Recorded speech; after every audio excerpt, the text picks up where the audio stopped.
Hi guys, welcome back to my channel and today mag-i-install tayo ng LED fog lights.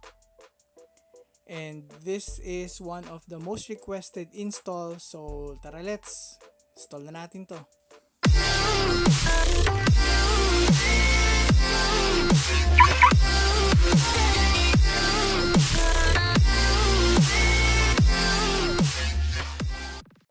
Okay guys, so today ayan yung ating halogen fog lights. Gagawin natin siyang LED fog lights. Okay, so gagamitin nating LED fog lights ay Night Eye A338-B. It has 6500 Kelvin bright white color with 800 lumens and 80 watts power.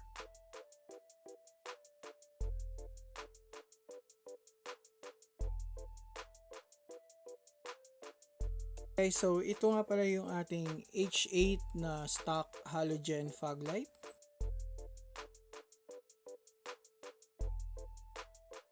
And ito naman ang ating ipapalit, ang Night Eye LED fog light. So kulay black siya originally, so pininturahan ko lang siya ng silver para mag-blend siya maigi dun sa loob ng fog light housing. So as you can see side by side, so pareho yung kanyang socket. Kung i-compare mo siya side by side, mas mahal lang yung body ng LED fog light compared sa halogen. And check din natin yung kanyang locking pattern. So same siya, exactly the same as our stock.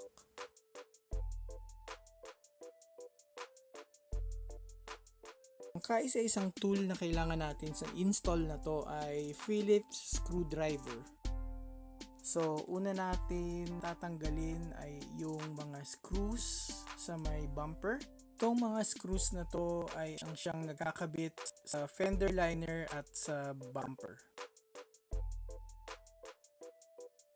Para mas madali ang ating installation, i-turn nyo lang yung front wheels nyo dun sa side na kung saan natin i-install ang fog light. Kailangan lang natin alisin ang dalawang screws na nagkakabit sa may fender liner at sa bumper. Yan, yung dalawang yan. After maalis yung dalawang screws, dahan-dahang i-move yung fender liner hanggang magkaroon ng opening kung saan pwede natin maabot yung harness at bulb ng fog light. Para maalis yung fog light, i-rotate lang clockwise yung bulb. Once maalis na ang bulb sa housing, alisin ito sa harness.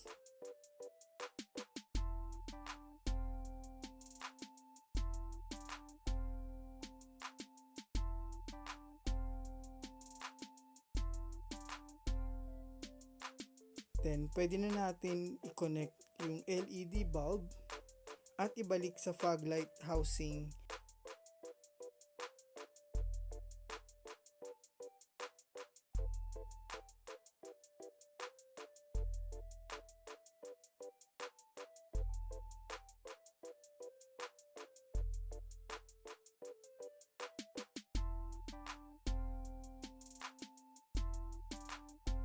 I-rotate pa counterclockwise para i-lock ito.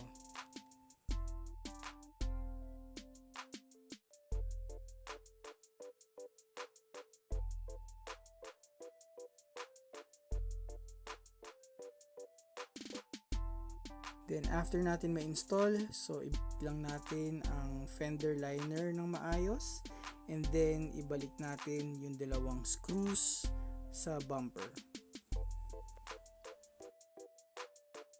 Okay, so install na natin yung sa kabilang side. So just follow the same exact steps para ma-install ang ating fog lights. Okay, so again, isin lang natin yung dalawang screws sa bumper.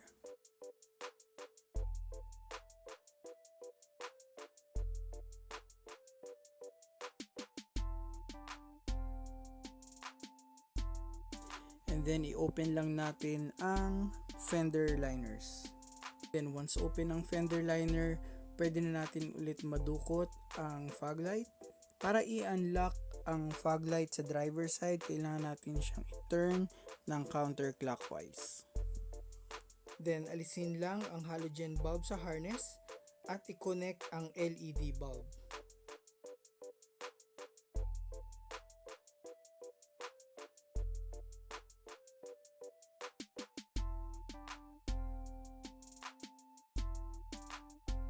I-rotate lang pa clockwise para i-lock ang LED bulb sa housing. After installation, syempre test muna tayo. Ayan, so working na. Pareho nang gumagana ang LED fog lights natin. Okay guys, ipakita ko lang din yung ginawa kong comparison test. Ito naman ang view kapag nasa loob ka ng sasakyan. Ito naman ang sample ng full LED fog lights.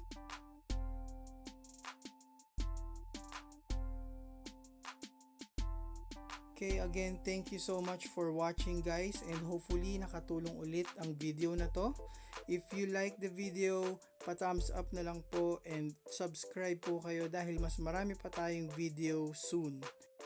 Again, this is Dan. Thank you so much for watching and drive safe po.